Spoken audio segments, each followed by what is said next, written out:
நேயர்கள் அனைவருக்கும் வணக்கம். இது மகேந்திரன் குளோபல் டிவியிலிருந்து மிக மிக மிக ஒரு வித்தியாசமான முக்கியமான ஒரு இசையமைப்பாளரை பற்றி நம்ம இந்த வீடியோவில் காணப்போகின்றோம். நேயர்களே,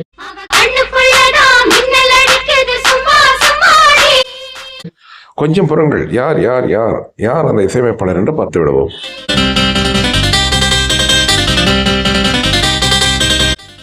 அவரே தேவாவே தான். தேவாவை பற்றி தான் இந்த வீடியோவில் நிறைய குறிப்புகள் பார்க்க போகின்றோம். அவருடைய ஏர்லி லைஃப், அப்படி எப்படி இசைக்கு வந்தார், அவருடைய குருநாதர் யார், இசைக்கும் அவருக்கும் உள்ள தொடர்பு எப்படி, நம்ம இந்த வீடியோவில் காண்போம். இவரது பூர்வீகம் வேலூர் மாவட்டம் ஆற்காடு என்று கூறப்பட்டார். தேவா அவர்கள் பக்கா சென்னைக்காரர் என்று கூறப்படுகிறது. 1950 தான் பிறந்திருக்கின்றார். கிருஷ்ணவேணி சொக்கலிங்கம் என்கின்ற தம்பதிகளுக்கு மகனாக பிறந்திருக்கின்றார் தேவா.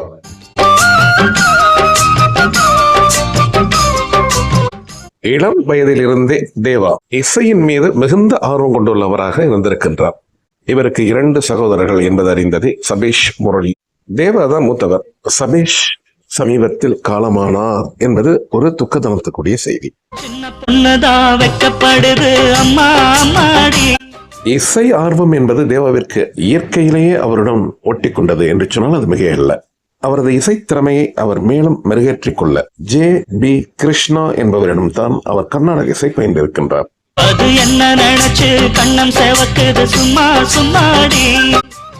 தேவா ஆரம்ப காலகட்டங்களில் இசை அமைப்பாளர் சந்திரபோசுடன் இணைந்து நிறைய மேடை கச்சேரிகள் செய்திருக்கின்றார்.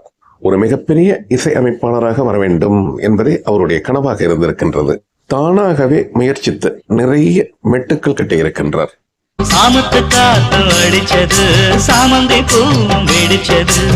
இவரது மெட்டுக்கள் மிக சிறப்பாக இருக்கின்றது என்பதை கண்ட இவரது நண்பர்கள், நீ தன்ராஜ் மாஸ்டரிடம் சென்று மியூசிக் கம்போஸ் செய்ய கற்றுக்கொள் என்று அறிவுறுத்தி இருக்கின்றனர்.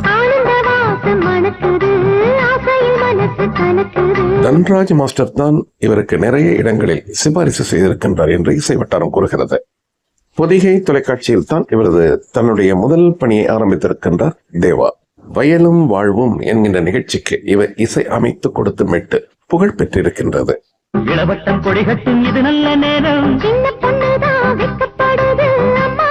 தேவா ஒரு பக்கம் மீடியாவில் கலக்கிக் கொண்டிருக்க, பொதிகையில் கலக்கிக் கொண்டிருக்க, அவர்களுடைய சகோதரர்கள் இருவரும் மற்ற இசையமைப்பாளரிடம் இசைக்கருவிகள் வாசித்துக் கொண்டிருந்ததாக கூறப்படுகிறது. அவர்கள் அவ்வாறு இருந்தது தேவாவிற்கு ஒரு வாய்ப்பாகவே இருந்தது என்றே சொல்லலாம். தனது சகோதரர்களையும் இணைத்து தான் ஏன் ஒரு இசை அமைப்பாளராக வரக்கூடாது என்று எத்தனித்திருக்கின்றார். வருடம் 1989 தீனதயாள் என்பவர் ஒரு திரைப்படத்தை இயக்கிக் கொண்டிருக்கின்றார். அந்த திரைப்படத்தினுடைய பெயர் மனசுக்கேத்த மகாராஜா. ராமராஜன் சீதா நடித்த திரைப்படம் அது. ஒரு புதிய இசை அமைப்பாளரை நாம் அறிமுகப்படுத்தினால் என்ன என்று அந்த திரைப்படத்தினுடைய தயாரிப்பாளர்கள் விரும்பி இருக்கின்றார்கள். அந்த வாய்ப்பு தேவா அவர்களுக்கு அழகாகவே வந்து சேர்ந்தது. தன்னுடைய முதல் திரைப்படத்திலேயே மிக அழகான ஒரு பாடலை தந்தார் இசை அமைப்பாளர் தேவா.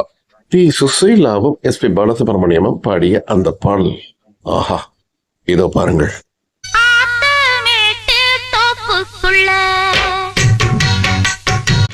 பட்டி தொட்டி அத்தனை இடங்களிலும் ஒலித்தது இந்த பாடல். அனைவரையும் திரும்பி பார்க்க வைத்தார் தேவா. அசப்பில் இளையராஜாவினுடைய இசை போல் உள்ளதே, யார் இந்த இசையமைப்பாளர் என்று அனைவரும் தேடினர் தேவாவை.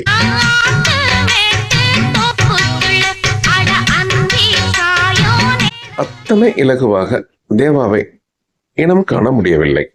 இது நிச்சயமாக இளையராஜாவின் இசைத்தான் என்று பந்தயம் கட்டாத குறையாக அனைவரும் கூறினர். திரைப்படத்தினுடைய டைட்டில் கார்டு பார்த்த பிறகுதான் இது தேவா என்று அனைவரும் ஒப்புக்கொண்டனர்.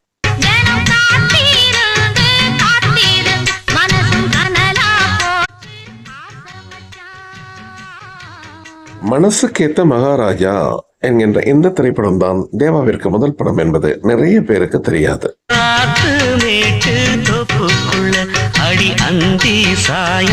P. சுசீலாவும் S.P. பாலசுப்ரமணியமும் தான் தேவாவினுடைய திரை இசைக்கான முதல் மெட்டை பாடினார்கள் என்பது மிக முக்கியமான செய்தி. இந்த திரைப்படத்தில் மொத்தம் 6 பாடல்கள். அனைத்து பாடல்களையுமே ஹிட் ஆக்கி கொடுத்தார் தேவா. அடுத்த பாடலை பாருங்கள். மனோவும் ஜானகியும் பாடிய அந்த பாடலை. இந்த பாடல் தான் தேவாவினுடைய 2வது மெட்டு திரை இசைக்கு. ஒரு வகையில் சொல்ல போனால் தேவா அரட்டி விட்டார் அனைவரையும். இதே திரைப்படத்தில் இடம்பெற்ற அடுத்த பாடலை பாருங்கள், மூன்றாவது பாடலை பாருங்கள்.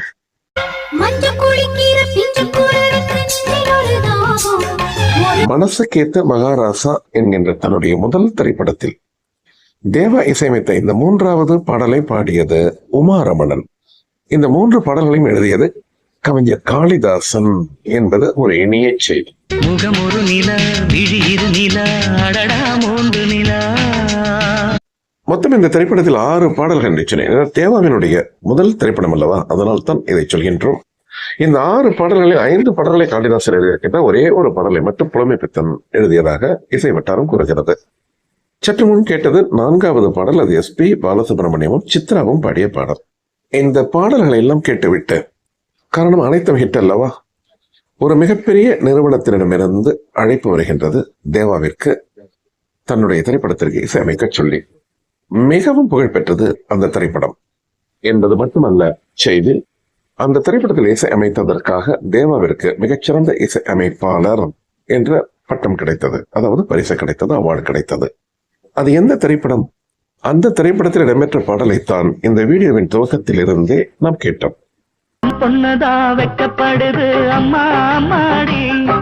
வைகாசி பிறந்தாச்சு, அத்தனை ஒரு ஹிட் இந்த திரைப்படம். 1989 ராதா பாரதி என்பவர் தான் இந்த திரைப்படத்தை இயக்கியிருப்பார். கே பிரபாகரன் அன்பாலயா பிலிம்ஸ் என்ற பெயரில் தயாரித்திருப்பார் இந்த திரைப்படத்தை. மிக super hit, super duper film இது. இந்த திரைப்படத்தில் நிறைய பாடல்கள், முதல் பாடலை கேட்டும் அடுத்தடுத்த பாடல்களை பாருங்கள், அனைத்தும் மிக அற்புதமாக மெட்டு அமைத்திருப்பார் தேவா. நீலக்குயிலே நீலக்குயிலே நெஞ்சுக்குள் என்ன கோலம்.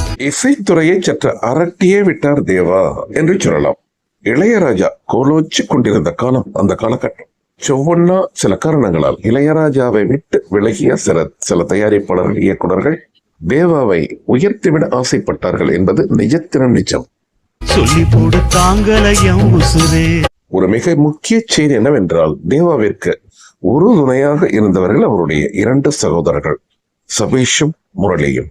சொல்ல போனால் தேவா பல்லவி சரணம் 2 மெட்டுக்களை மட்டும் கட்டி கொடுத்து விடுவாராம். மற்றபடி முன்னிசை, இடையிசை, பின்னிசை அனைத்தையும் இவர்கள் இருவரும் தான் பார்த்துக் கொண்டார்கள் என்றெல்லாம் கூறுகிறது சினிமா வட்டாரம்.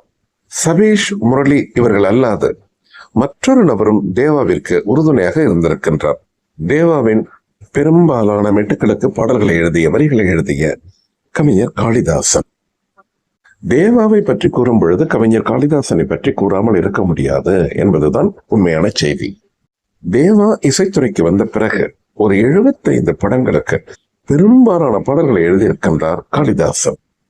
இவரை பற்றி நாம் தனியாக ஒரு வீடியோ போடலாம் என்றாலும் சில முன்னோட்ட செய்திகளாக சில வரிகளை கூறுவோம். தேவா இவருக்கு அறிமுகமாவதற்கு முன்பு திருப்பத்தூரான் என்கின்ற பெயரில் நிறைய பாடல்கள் எழுதியிருக்கின்றார் காளிதாசன். காளிதாசன் என்று தனக்கு பெயர் சுட்டிக் கொண்டது எந்த திரைப்படத்தில் என்றால் வைகாசி பிறந்தாச்சு. தேவாவின் பாடல்கள், பெரும்பாலான பாடல்கள் ஹிட்டானதற்கு முக்கியமான காரணம் கவிஞர் காளிதாசன் என்கின்றார்கள். தேவாவின் பாடல்களுக்கு இசைக்கருவிகள் வாசித்த பிரபல இசைக்கலைஞர்கள். ஒரு அதிர்ச்சி செய்தி என்னவென்றால், தேவாவிற்கு உறுதுணையாக இருந்த கவிஞர் காளிதாசன் தன்னுடைய 69வது வயதில் 2016 காலமாகிவிட்டார். தேவாவின் மெட்டுக்களுக்கு வரிகள் எழுதுவதற்கு கவிஞர் காளிதாசனின் இடத்தை யாராலும் நிரப்ப முடியவில்லை என்கின்றது இசை வட்டாரம். மற்றொரு மிக முக்கியமான செய்தியை கூற வேண்டும் நேயர்களே. தேவாவின் மெட்டுக்களை பார்த்து வியந்து போன மற்றொரு ஜாம்பவான். கண்ணே கரிசல் மண்ணு பூவே தினம் கண்ணீர்.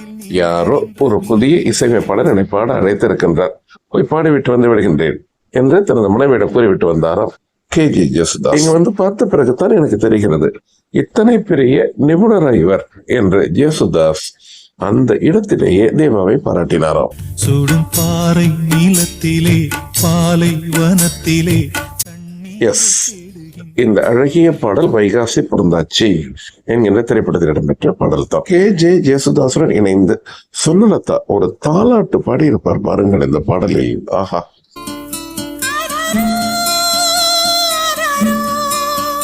இந்த பாடல் பதிவு செய்யப்பட்ட பொழுது இந்த தாலாட்டு மிகப்பெரிய அளவில் பேசப்பட்டது. அவருடைய குரலை அனைவரும் மெச்சினார்.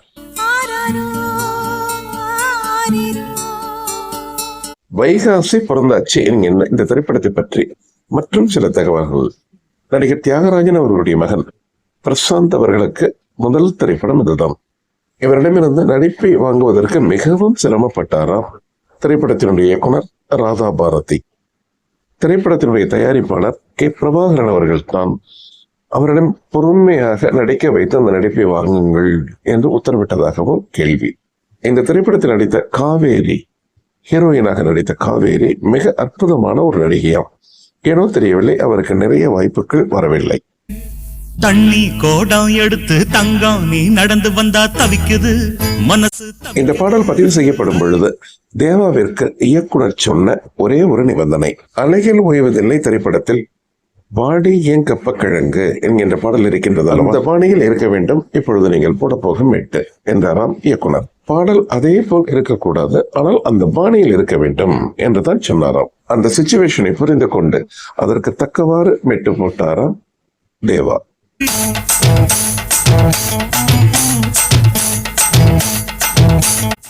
பாடல் மிகவும் பிரபலமானது. அதற்கு மற்றொரு முக்கிய காரணம் இந்த பாடல் வரிகளை எழுதிய காளிதாசன்.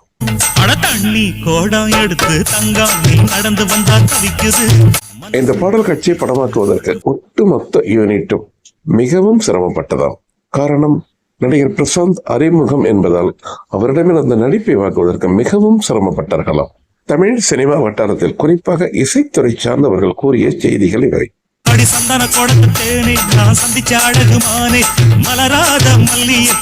எது எப்படியோ திரைப்படம் சூப்பர் டூப்பர் ஹிட் ஆனது. இசை அமைப்பாளர் தேவாவிற்கு சிறந்த இசையமைப்பாளர் என்ற பட்டம் கிடைத்தது ஒரு மிகுந்த சிறப்பிற்குரிய செய்தி.